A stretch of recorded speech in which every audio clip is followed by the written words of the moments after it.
राजापूर तालुक्यातील मूर या गावी होऊ घातलेल्या ब्रिजचे काम अखेरी मतदानावर काळ्या फितीत सावट पडणार। सदर माहिती अशी आहे की उद्या 7 तारखेला मतदानावर बहिष्कार टाकून तेथील जागेवर 5 गावांचे आंदोलन होणार होते, परंतु मागील 23 तारखेच्या इशाऱ्याने सार्वजनिक बांधकामाचे अधिकारी शांतनू दुधाळे व चिंचोळे यांनी आम्हाला सांगितले, असे काही करू नका, आम्ही ब्रिज चालू करतो।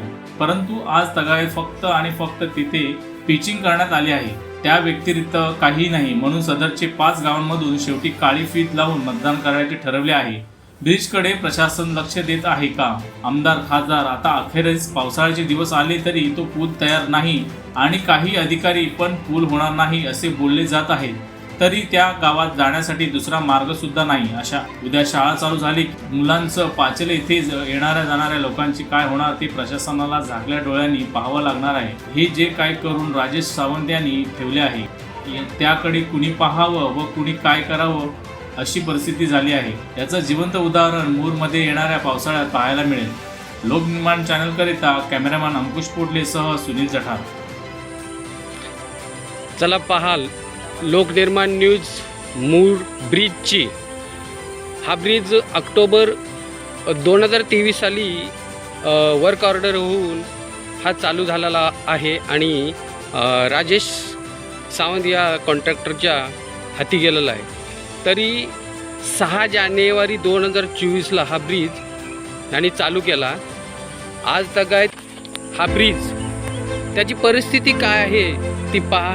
उद्याचा मतदान आलं तरी या ब्रिजची हालचाल अजिबात काय नाही, ते संत गतीने चाललं आहे। अधिकारी शांतनू दुधाणे आणि चिंचोळे यांनी मला सांगितलं की येत्या 7 तारीखला तुम्ही पोटले आंदोलन करू नका आणि मतदान करा, मतदानाच्या अगोदर आम्ही तुम्हाला ब्रिज उभा करून देतो। तरी ते दुधाणे साहेब आणि चिंचोळे यांच्या सांगण्यावरून हा ब्रिजचं आंदोलन येत्या 7 तारीखला म्हणजे उद्या मी केलेलं नाही, तरी उद्याच्या मतदानावर 5 गाव हे काळी फीत लावून मतदान करणार, यात काय वाद नाही। या काळी फीत लावण्याचा प्रसंग आलेला आहे। पहा या ब्रिजची परिस्थिती काय आहे। या ब्रिजच्या नदीच्या पलीकडे 5 गाव आहेत आणि अनेक कॉलेज आहेत पाचल या ठिकाणी। तरी या विद्यार्थी वर्गाची परिस्थिती काय होईल? पर्यायी रोड नाहीच आहे याला आणि अशा परिस्थितीनुसार राजेश सावंत यांचा दुर्लक्ष आहे, अधिकाऱ्यांचा दुर्लक्ष आहे, प्रशासनांचा दुर्लक्ष आहे। इकडे डुंकूनसुद्धा कोणी पाहत नाही। आजची परिस्थिती, उद्याचा वळीव जरी पाऊस पडला तर या ब्रिजची परिस्थिती काय होईल पहा।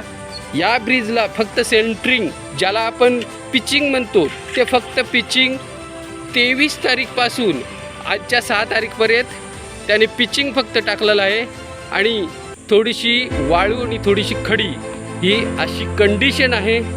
पहा, मंत्र्यांनो पहा, अधिकाऱ्यांनो पहा, आमदारांनो पहा आणि खरोखरच या जागी येऊन परिस्थिती काय आहे ती तुम्हाला बघायला मिळेल। आणि या मूरच्या विद्यार्थी वर्गाची खापणे कॉलेज आहे, काळेश्वर विद्यालय आहे, पाचलसारख्या सह्याद्री कॉलेजाला विद्यार्थी जातात शिकण्यासाठी। यांना पर्याय अजिबात नाही। खापणे साहेबांना एकच विनंती आहे की तुमच्याच गावचा हा कॉन्ट्रॅक्टर राजेश सावंत आहे, तुम्ही विद्यार्थी वर्ग असे म्हणतायत की तुमचं कॉलेज चालवायचं असेल येत्या पावसामध्ये जून महिन्यामध्ये, तर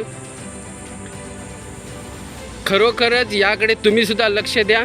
विद्यार्थी वर्ग आंदोलन छेडल्याशिवाय राहणार नाहीत हा इशारा देत आहेत। आजची परिस्थिती बघा, अचानक कधीही केव्हाही या ब्रिजवरती जसं राजेश सावंतने अचानक बंद केलेला आहे हे ब्रिज, तसं अचानक केव्हाही इथं आंदोलन छेडलं जाईल। उद्याच्या मतदान दिवशी आंदोलन छेडून मतदानावर बहिष्कार टाकणार असे लोकवर्गातून सगळ्या गोष्टी झालेल्या होत्या। तरी ते शांतनू अधिकारी आणि चिंचोळे यांनी सांगितलं प्लीज आम्ही ब्रिज चालू करतो। तशा पद्धतीत 2 दिवस फक्त काम चालू केलं आहे आणि 2 दिवसापासून अद्याप या ब्रिजकडे कोण येत नाही आणि काहीही इथे नाही। परिस्थिती पहा।